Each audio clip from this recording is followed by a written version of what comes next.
Boa noite, pessoal. E aí, tudo bem?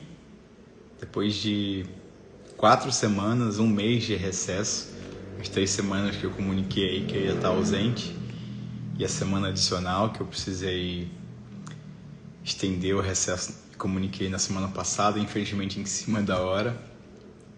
Hoje a gente está de volta.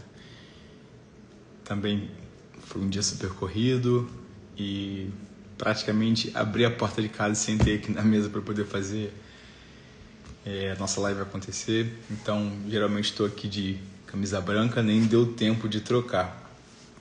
Mas tudo bem, isso não muda em nada a nossa intenção de estar aqui compartilhando as reflexões dessa doutrina querida, acolhedora, esclarecedora, que é o meu compromisso. Então, que as mensagens de hoje possam ser oportunas, possam nos encontrar prontos para refletir, para perceber as oportunidades que estão sempre à nossa volta. Lembrando que no final do culto de hoje a gente pede para a espiritualidade nos auxiliar, fazer a fluidificação da água. Então tem tempo de você pegar sua garrafinha, seu copo, para a gente poder fluidificar juntos no final. Então vamos abrir aqui mais alguma página do nosso já tradicional Vigiai e Orai e contar com a inspiração sobre as reflexões do nosso querido irmão José por Carlos Bacelli. Nem sempre é a página de hoje. Vou colocar a data aqui.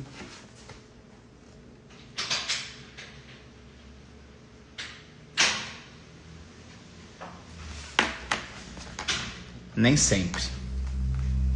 Nem sempre o melhor caminho é o que possui menos obstáculos. A decisão correta é a que se toma sem se prejudicar. Uma vida sem lutas é uma vida tranquila. Nem sempre uma deficiência significa limitação.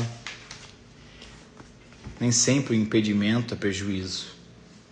A surpresa desagradável tem consequências infelizes. Nem sempre o sonho que se alcança é o êxito que se espera. A lágrima que se derrama é dor insuportável na alma. Nem sempre a cruz pesa mais do que aparenta. A queixa sistemática tem fundamento. Nem sempre passos firmes demonstram retidão de preceitos. Olha essa querida, bem-vinda. Então, com essa página de ambientação, vamos nos preparar para a gente fazer a nossa oração de abertura.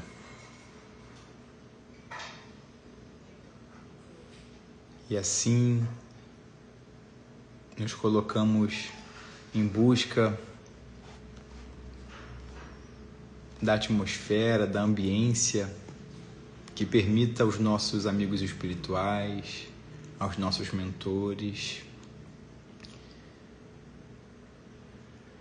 se conectar conosco, nos levando a percepções muitas vezes mais claras do que temos percebido, que possamos não encontrar obstáculos para deixar de lado as aflições, as preocupações do dia, para que tenhamos uma facilidade maior de absorver essas orientações, essas reflexões, que elas possam nos encontrar maduro, para que a gente possa perceber o quanto elas possivelmente são as ferramentas pelas quais temos esperado, pedido. Abençoa, Mestre, a cada irmão que ainda está em caminho, a cada filho que pede por socorro, a cada irmão que se mantém em compromisso, mas nem por isso deixe de merecer e precisar da sua proteção e amparo, Mestre. Nos envolve, inspira e guia, hoje, agora e sempre, que assim seja, graças a Deus. Bem-vindo, Coutinho. Querida, tudo bem? Bem-vinda, boa noite. Então vamos lá retomar a leitura da página fazendo os comentários. Nem sempre o melhor caminho é o que possui menos obstáculos. Oi, Silvia, querida, bem-vinda, que bom que você chegou em tempo. Então, nem sempre o melhor caminho é o que possui menos obstáculos. São os obstáculos, as provas que fazem com que a gente perceba o quanto a gente ainda precisa amadurecer, se fortalecer. Nos coloca no papel de humildes, tira a gente do nosso conforto, nos possibilita aprendizados que, se a gente não encontrasse, não fosse testado por obstáculos, possivelmente a gente não teria percebido a necessidade de ser melhor, estar mais vigilante. Então, nem sempre a decisão correta é a que se toma sem se prejudicar. Geralmente é aquela que vai fazer com que você precise abrir mão do seu conforto, precise romper com os paradigmas que você talvez tenha levado uma vida inteira para fundamentar, e de uma hora para outra precise abrir mão de tudo aquilo para ser feliz, sem precisar ter razão, estar no controle. Nem sempre uma vida sem lutas é uma vida tranquila.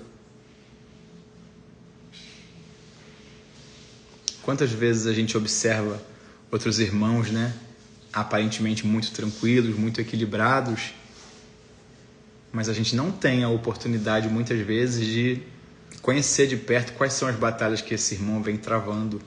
O quanto custa para esse irmão não demonstrar as dificuldades, o quanto custa para esse irmão se manter em equilíbrio.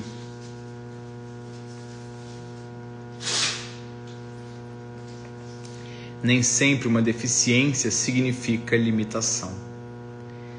A limitação temporária, física, toda deficiência fisiológica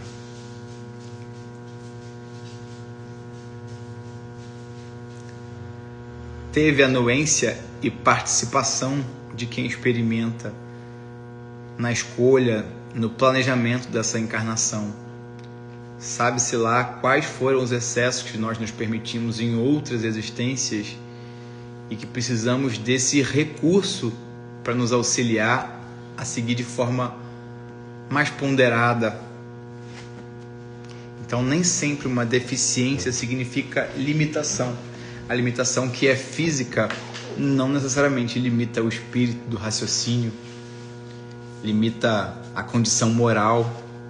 Quantos irmãos aí com deficiências, com características diversas daqueles que nós temos como perfeitos, mas que têm um desenvolvimento emocional, um desprendimento tão grande ou maior do que aqueles que a gente admira. Bem-vinda, doutora Maristela. Que bom que você chegou a tempo. Nem sempre o impedimento é prejuízo.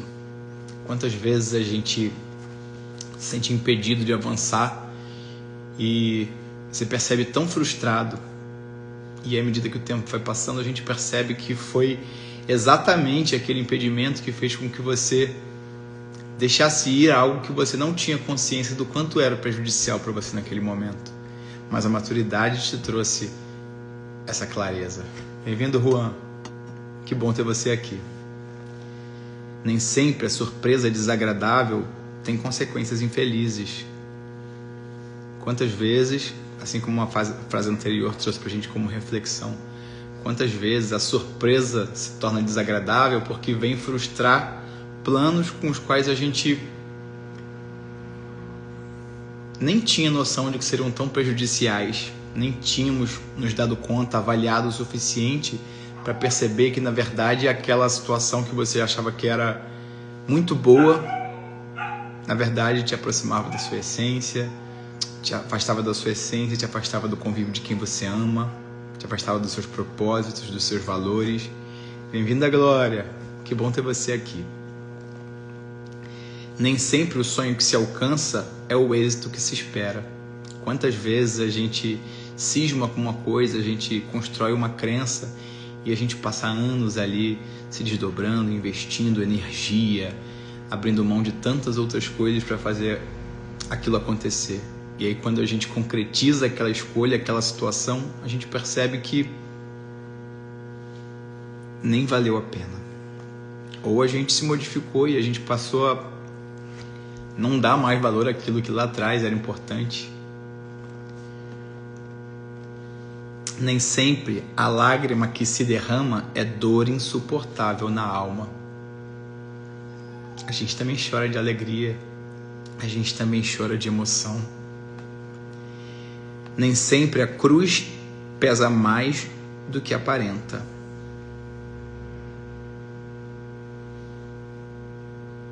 Quantas vezes a gente olha para um irmão atravessando por uma dificuldade, a gente falou ainda agora, né, e desconhece o quanto pode ser difícil manter aquele sorriso ali que tantas vezes a gente encontra e cativa a gente. E aí, essa última frase aqui, nem sempre a cruz pesa mais do que aparenta.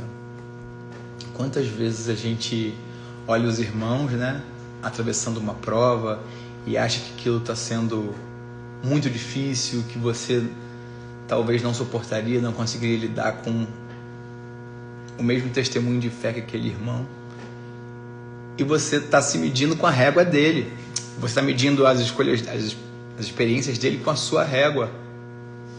Talvez aquele irmão já tenha amadurecido, conquistado tanto discernimento até ali, que isso pode não estar de fato fazendo a diferença que você acha que está causando na vida dele. Nem sempre a queixa sistemática tem fundamento.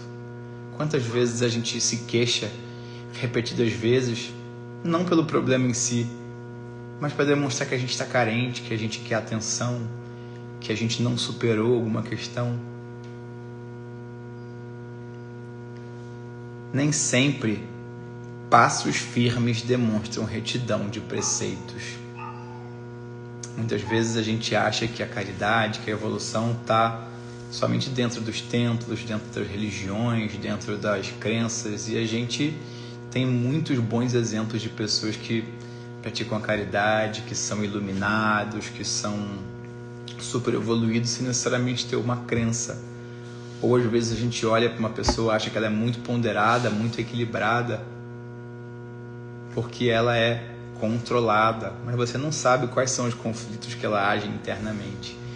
E aí nessa viagem que a gente teve a oportunidade de fazer, a gente foi para a Índia e muito curioso, a gente fez um roteiro que era Spiritual Drops, que eram pílulas religiosas, né? A gente tinha a oportunidade de conhecer várias religiões diferentes, né, que regem aquele povo. E aí todas elas eram muito diferentes, né?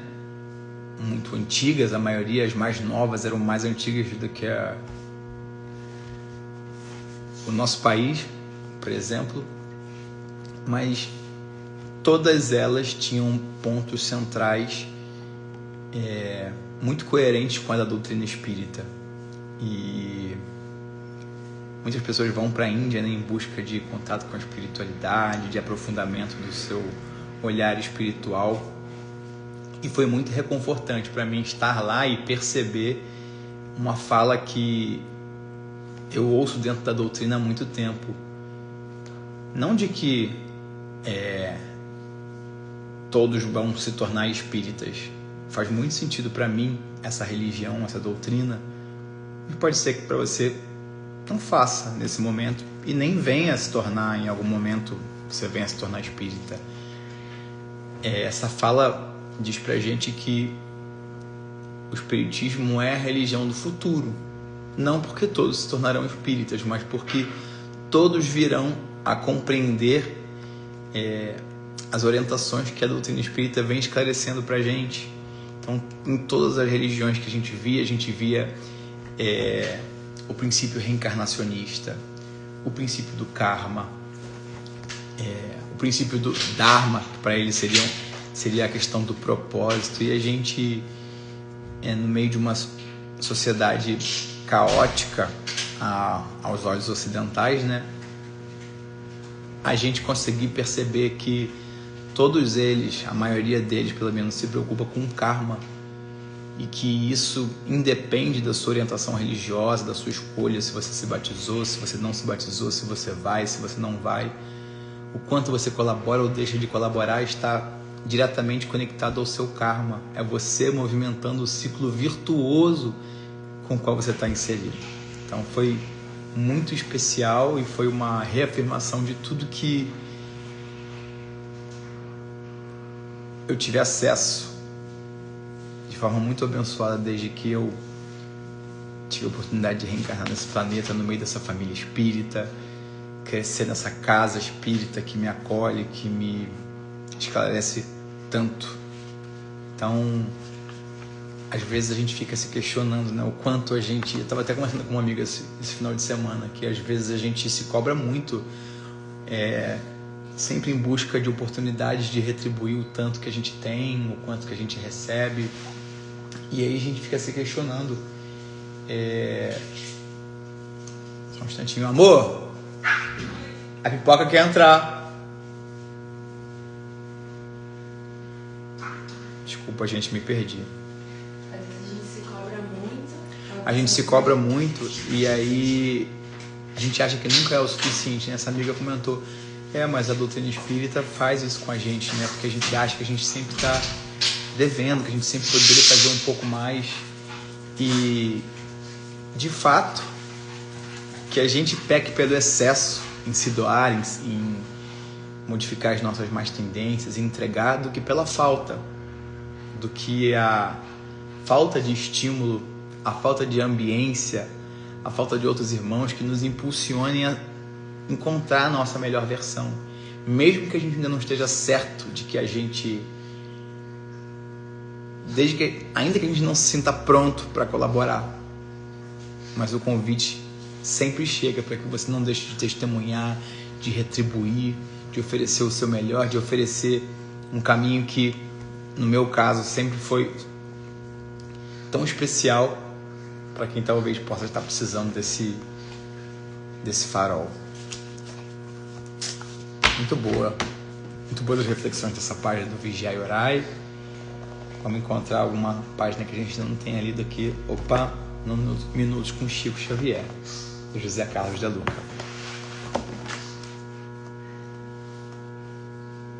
Que barulho é esse da bomba?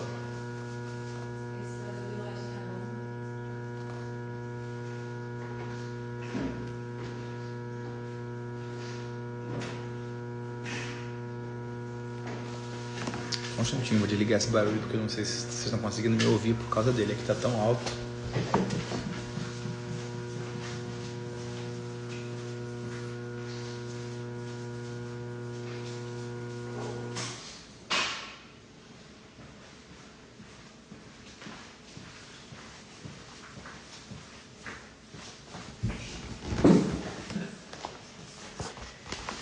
Espero que vocês tenham conseguido me ouvir até agora. Bem-vinda, Vanessa. Estamos no nosso melhor momento. Isso aí, companheira.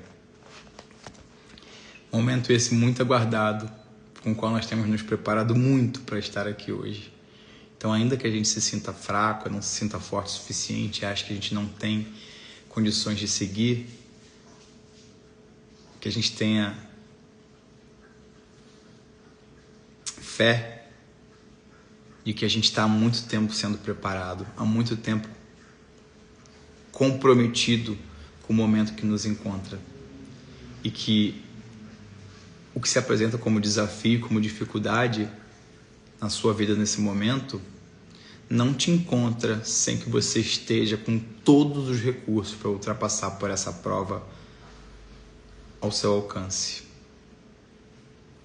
Basta com que a gente tenha sensibilidade para perceber em que direções a gente precisa investir, o quanto a gente precisa se abrir pedindo auxílio, quais movimentos a gente precisa fazer para destravar cada uma dessas portas que estão à nossa volta, contendo os recursos que vão nos auxiliar na direção do nosso crescimento, do nosso amadurecimento.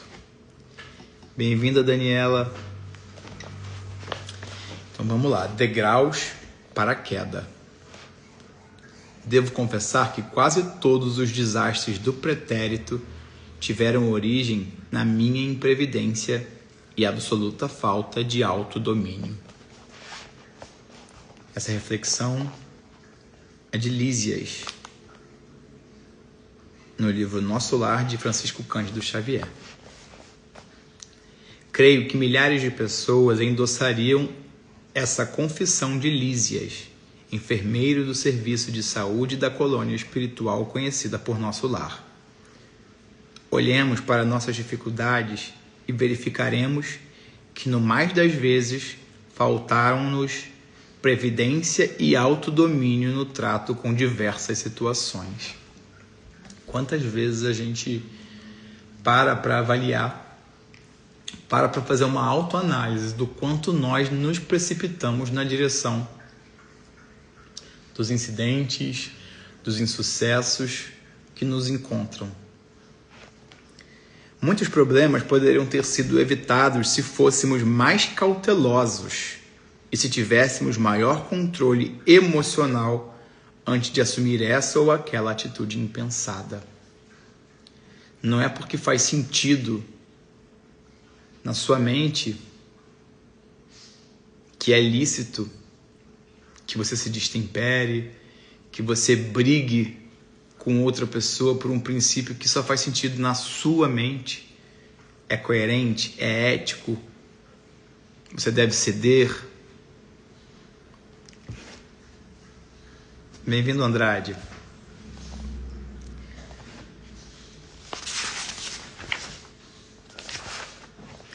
Se fôssemos mais cautelosos, não teríamos, talvez, assumido que esse ou aquele compromisso financeiro. Se fôssemos mais cautelosos, não teríamos talvez assumido esse ou aquele compromisso financeiro, não teríamos iniciado esse ou aquele relacionamento afetivo, enfim, não teríamos feito algo que a prudência recomendava evitar. Quantas vezes a gente se permite excessos, né? Em função de uma falta. Então, hoje eu estou muito estressado, eu tenho direito de comer esse docinho aqui. Hoje eu estou muito feliz, também tenho direito de comer esse docinho aqui. E aí, no final do mês, a conta chega. E eu vou ter que lidar com as consequências das minhas escolhas. Então, quantas vezes a gente quer compensar uma falta com excesso sem se responsabilizar pelas consequências que vão nos encontrar? Então depois eu fico revoltado porque o meu biotipo é muito ruim, porque outras pessoas comem e não engordam, porque eu tenho sempre que estar atento ao meu peso na balança, tenho que estar sempre vigilante aos exercícios físicos, a necessidade de praticar exercícios físicos, mas o quanto eu me responsabilizo pela minha negligência na minha alimentação. Esse foi um exemplo. Somos um tanto inconsequentes, isso é, não costumamos pensar nas consequências que as nossas atitudes podem ter. Aliás, acredito que no fundo pensamos que elas nunca ocorrerão conosco, somente com os outros. Dirigir embriagado, por exemplo, é um grande perigo, desde que não seja eu o motorista. Eu sei o quanto é errado, mas eu estou disposto a correr esse risco porque eu sei que não vai acontecer nada. Até que acontece. Aquilo que você achava que não faria mal algum, que não traria nenhum tipo de prejuízo, de uma hora para outra tirou a vida de alguém. E talvez você precise de uma ou mais vidas e encarnações para se perdoar por um descuido, por uma negligência diante da consciência, do despertamento que você tinha. Uma coisa é eu errar sem eu saber, outra coisa é eu saber da profundidade das minhas escolhas e ser negligente com o meu papel.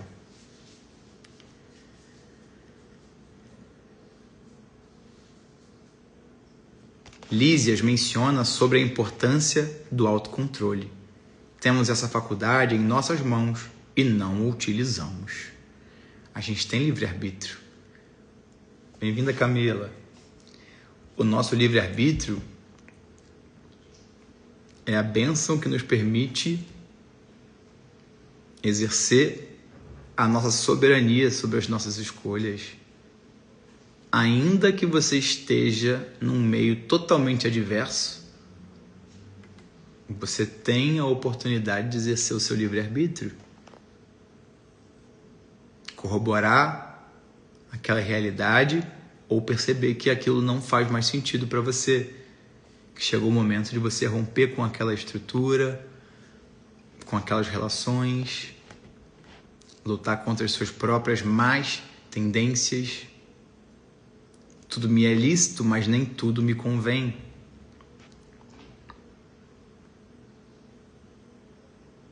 Lidas menciona sobre a importância do autocontrole. Temos essa faculdade em nossas mãos e não a utilizamos. Quando alguém diz, eu perdi o controle, seria melhor dizer assim, não quis me controlar. Não quis frear os meus impulsos. Se na vida tudo tem consequências, tudo também tem causas, não é mesmo? E a espiritualidade nos afirma que nós somos a causa de tudo que nos ocorre. Se não nessa, em existências passadas. Analisa as suas tendências. Para analisar se tudo aquilo que você passa não é condizente com a forma com a qual você se posiciona, a forma com a qual você se sente. E isso não vem de hoje, não vem de agora. Quem nós somos, nós vemos construindo há muitas existências. Não é de uma hora para outra que a gente vai colher resultados diferentes se você não modificar as suas escolhas, se você não buscar compreender. Eu estava até conversando com minha esposa esses dias que nem sempre a gente sabe o que a gente quer. Talvez a gente demore, às vezes a gente demora um pouco mais para despertar, mas a gente sabe o que a gente não quer. A gente sabe que não é bom, nem pra gente nem pro outro. A gente sabe que não faz sentido pra gente. Mas mesmo assim a gente se permite, com pequenas desculpas, né? Jogar essas iscas, fazer essas pequenas investidas em direções com as quais nós não ficaremos confortáveis na hora que formos convidados a colher. Porque a semeadura é opcional, mas a colheita é obrigatória. O quanto isso nos conforta ou nos assusta. Precisamos parar de apontar o dedo para os outros e assumirmos a responsabilidade que nos cabe de gerar consequências positivas em nossa vida. E isso somente acontece quando tomamos a previdência e o autocontrole como duas grandes conselheiras de nosso caminho. Previdência, se eu sou previdente, eu vou avaliar todas as perspectivas à minha volta. Antes de dar um passo, eu vou ter atenção, eu vou ter presença, eu vou avaliar o entorno à minha volta, se aquilo é coerente com as minhas escolhas, com o ambiente que eu estou, com o caminho que eu venho trilhando até aqui. Previdência e autocontrole. Se eu ainda não estou pronto, eu não vou me permitir. Se eu ainda percebo que tal ou tal situação exercem uma influência que eu ainda não sei como lidar, o meu autocontrole vai fazer com que eu me mantenha distante, enquanto aquilo representar desconforto. A nossa sensibilidade, a nossa percepção, o sentimento é muito coerente com as orientações dos nossos amigos espirituais, de acordo com o nosso planejamento reencarnatório. Então, aquele feeling que às vezes me falta, quando eu me mantenho conectado com os meus mentores, isso me chega através dele. Mas o quanto eu me mantenho suscetível para a inspiração que vem desses irmãos, o quanto eu não me comprometo com o estresse, com a maledicência, com o ódio, com o rancor, com o ego, com o sentimento de vingança. Porque todas as vezes que eu escolho adotar uma postura como essa, eu vou tornando mais turva a minha visão, trazendo mais ruído para minha audição e criando cada vez mais obstáculos para as orientações que deveriam me chegar da espiritualidade que está sempre ao meu lado. O anjo de guarda, o mentor, o amigo espiritual, o familiar não dorme, está sempre ao seu lado. Geralmente é através do sono que ele vai influenciar as suas escolhas, vai te trazer lembranças. O quanto nós nos atentamos para a necessidade, para a importância de termos um sono de qualidade. O quanto não nos atentamos com o conteúdo que a gente consome antes de ir para a cama. O quanto nós oramos, exercendo a nossa gratidão e pedindo por sintonia. Ou simplesmente nos jogamos na cama e deixamos o pensamento levar. As companhias com as quais nós criamos sintonia ao longo do dia nos conduzir, abrindo mão dessa oportunidade desse reencontro, desse estreitamento de laço com os nossos mentores. O quanto ao longo dos nossos dias nós não prestamos atenção às orientações dos amigos espirituais. Bem-vindo, Romilton, bem-vindo, Pedro. Bom, e José Carlos de Luca finaliza essa página perguntando: por que não conversamos com elas agora mesmo? A previdência e o autocontrole estão sempre à nossa disposição, ao alcance do nosso livre-arbítrio. O quanto isso nos conforta e o quanto isso nos deprime, nos responsabilizar pelas nossas próprias escolhas, independente de qualquer figura que possa controlar minha conduta, que possa me julgar, independente da crença que eu estabeleça.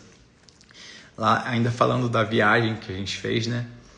Nos primeiros dias a gente fez uma viagem com um guia, e aí dois dias antes a gente chegou, foi se ambientando, e é um ambiente muito diferente, né? Uma realidade muito diferente. E a gente perguntou para o guia: é seguro andar por essas ruas, nós ocidentais, né? E ele falou: não se preocupem, embora haja violência, uma violência condizente com a exorbitância, com a quantidade de gente que tem naquele país, a maioria da população acredita em karma. Então eles não vão fazer com você algo que eles não gostariam que fizesse com eles. Se eles se mantêm comprometidos com o seu karma, eles vão pensar duas vezes avaliando a sua previdência e o seu autocontrole. E o tempo inteiro eles falavam: se eu não encontrar a oportunidade do ajuste de contas pelas minhas escolhas equivocadas nessa, eu vou encontrar na próxima. Então, geralmente, eles buscam resolver, conciliar, agir de forma prudente e com autocontrole nessa.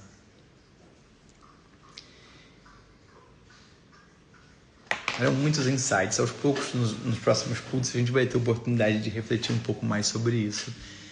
Mas